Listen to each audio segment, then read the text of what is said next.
लेकिन जो grand dialogue की बात की रही है, देखिए ना, कोई इसके ऊपर बात करेगा, जैसे एक आप लोगों ने कॉन्फ्रेंस की इसके ऊपर, अपोजिशन की मुख्तलिफ जो जमातें हैं उन्होंने मिलकर, तो ग्रैंड डायलॉग जो है उसके अंदर तो तमाम स्टेक होल्डर्स को शामिल किए जाने की बात की जा रही थी कि इसमें जुडिशरी भी होगी, जो है वो इस्टेब्लिशमेंट भी होगी, सिविल जो हमारी इदारे हैं वो भी मौजूद होंगे। तो इस सूरत में आपको क्या लगता है, इंसानी हकूक़ की तंजीमों को भी कहा गया था कि इसके अंदर हम शामिल करेंगे, तो क्या ग्रैंड डायलॉग जो है वो कोई किसी मसले का हल है?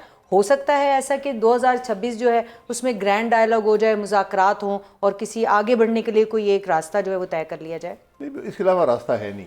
लेकिन ग्रैंड डायलॉग आपस के मसाइल हल करने के लिए नहीं, मुमकिन नहीं होगा।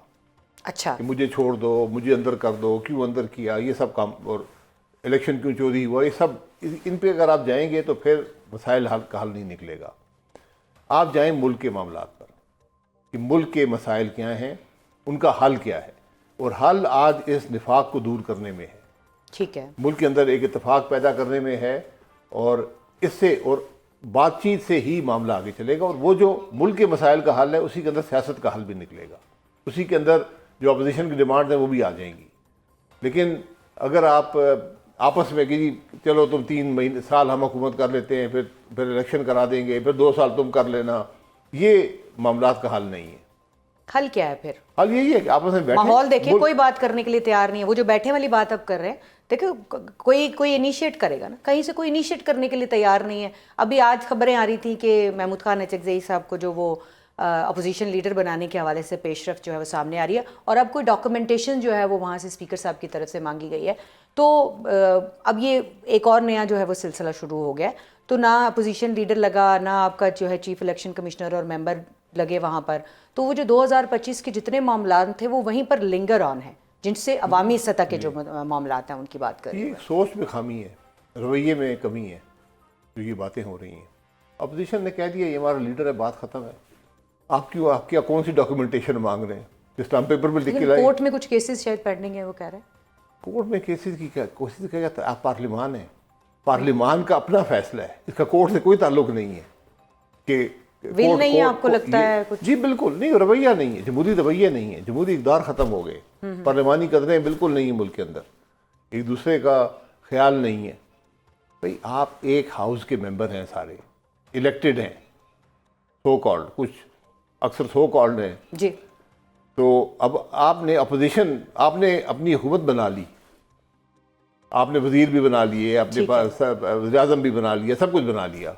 अब अपोजिशन को अपना काम तो करने देना, कि लीडर तो अपोजिशन हो। उन्होंने कहा ये हमारा लीडर है, आप कहते हैं अपोजिशन, आप भी, आपने वो पूरा देखा है, हम भी पार्लियामान में होते हैं सारा टाइम।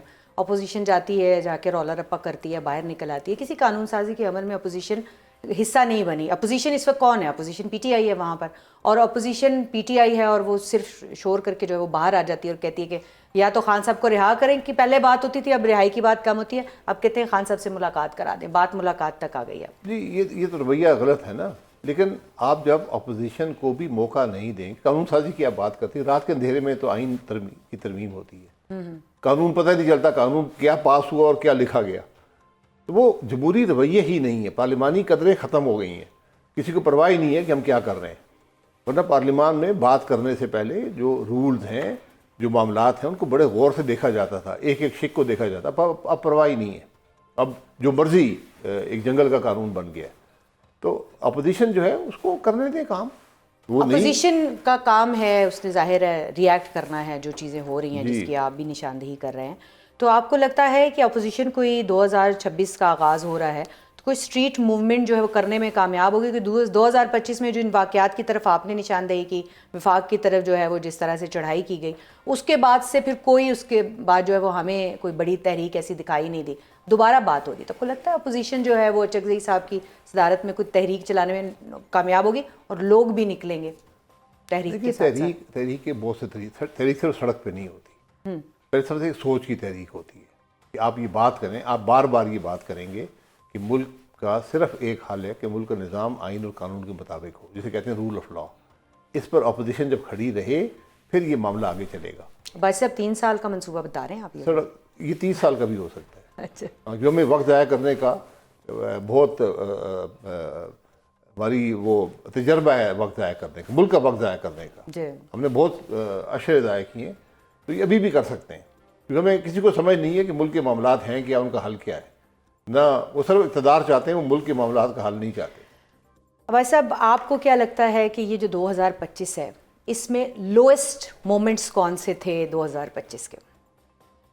हर दिन ही लो हुकूमत, था। देखें, मुल्क जिस के हवाले से। मुल्क के अंदर हुकूमत जो है वो अवाम की मुंतखब ना हो, जिसमें रूल ऑफ लॉ ना हो, जहाँ पर पार्लिमानी कदरें ना हो, जहाँ पर सियासत दुश्मनी में बदल जाए, नफरत में बदल जाए, उसका हर लम्हा लो होता है, या लो ही रहा है। और अगर दुरुस्त नहीं करेंगे तो लो ही रहेगा। अपोजिशन को कैसे देखते हैं? अपोजिशन के अंदर कौन सी कजियाँ कोताहियाँ रहीं जिनकी वजह से वो अपना किरदार भरपूर तरीके से रजिस्टर नहीं करा पाई, कर नहीं पाई? नहीं, अपोजिशन है नहीं आज मुल्क में, क्योंकि उन्होंने अपना अपना कोई मौक़िफ़ तैयार नहीं किया, उन्होंने अपनी कोई सिमत का इख्तियार नहीं की। इसलिए जब तक वो अपने मामला तय नहीं करेंगे, उस तरह तफरीक उनके अंदर भी रहेगी, तो फिर मामला नहीं चलेगा। वहाँ पर लीडरशिप नहीं है। पीटीआई ने यह साबित कर दिया कि वो एक शख्स की लीडरशिप है जी। जो वो कहेगा वही होगा। अब वो शख्स है नहीं असेंबली के अंदर, वो बाहर से, तो वहाँ से भी बड़े आप यानी इब्हाम पैदा होता है उनके मैसेजेस से कि क्या करना है क्या नहीं करना। तो उनको सबसे ज़्यादा अपोजिशन को अपनी मामलात को बेहतर करने की ज़रूरत है। पंजाब में क्या हुआ है? पंजाब में अभी जो एक थोड़ी से मामलात हमें लग रहे थे कि बेहतरी की तरफ जा रहे हैं, तो पंजाब जाता है एक सूबे का वज़ीर आला, और वहाँ पर जो कुछ हुआ वो आपने भी देखा। ऐसे लग रहा है 2 एग्जेक्टिव लड़ पड़े हैं। जी, ये नहीं होना चाहिए, थोड़ी बर्दाश्त होनी चाहिए। वो ये पाकिस्तान है ना, ये सूबे जो हैं ये बॉर्डर्स नहीं है। जो जितना केपी का शख्स हक रखता है पंजाब में, इतना पंजाब का शख्स हक रखता है केपी पर। हुकूमतें आपकी हैं, अगर वहाँ पर वज़ीर आला आता है, अपना जलसा करता है, अपने वर्कर से मिलता है, मिल लेते। मरीम बीबी की तरफ से, मरीम नवाज़ साहिबा की तरफ से ये जो है वो वहाँ पर हम देखते हैं कि वो बहुत सारे प्रोजेक्ट्स जो हैं उनकी जानिब से शुरू किए गए हैं। वो ये कहते हैं पंजाब में कि बहुत सारा काम जो है वो वहाँ पर हो रहा है। तो इस तरह से केपी के वज़ीर आला को या उनकी टीम को वहाँ आकर रोकने से क्या वो जो प्रोजेक्ट्स हैं, वो जो सारा काम जो है उन्होंने देखना था, उससे तवज्जो हट के अब ये हो रहा है कि बदसलूकी हो गई वहाँ पे, तो कुछ बेहतर तरीके से डील किया जा सकता ये था रवैया, मामलात को? जमहूरी रवैये होंगे तो फिर मामला बढ़ता है। और जमहूरी रवैये के लिए आपको इलेक्टेड होना पड़ता है। जो नॉन इलेक्टेड हुकूमतें होती हैं उनका यही रवैया होता है। यही बुज़दार साहब का रवैया था, यही इमरान खान साहब का रवैया था। ये नई बातें नहीं हैं, ये वही चीज़ें हैं। तो हमें ये समझना पड़ेगा। और दूसरा, पैसे खर्च करने से मसाइल हल नहीं होते। 2026 को कैसा देख रहे हैं? यही इंतशार रहेगा जब तक आप इस बात का आपको एहसास नहीं होगा कि हमने इस निफाक को दूर करना है मुल्क से, मामला आगे नहीं बढ़ेगा।